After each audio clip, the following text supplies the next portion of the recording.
জীবনে তিনটি গুরুত্বপূর্ণ শব্দ আছে যা বোঝা আমাদের কাছে খুব গুরুত্বপূর্ণ, এবং এই তিনটি শব্দের নিজস্ব অর্থ আছে।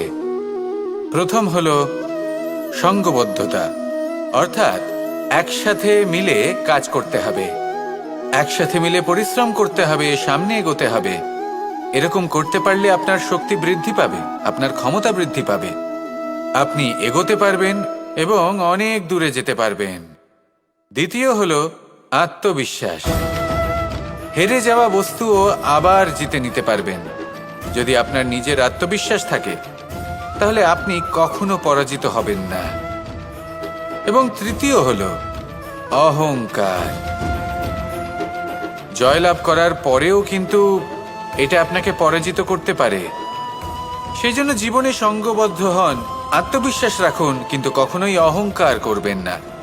এই অহংকার আপনার থেকে সব কিছু কেড়ে নিতে পারে। এই অহংকারের জন্যই মথুরাপতি কংস নিজের পতনের দিকে অগ্রসর হয়েছিলেন। এই অহংকারকে ত্যাগ করুন আর আমার সাথে ভালোবেসে বলুন রাধা।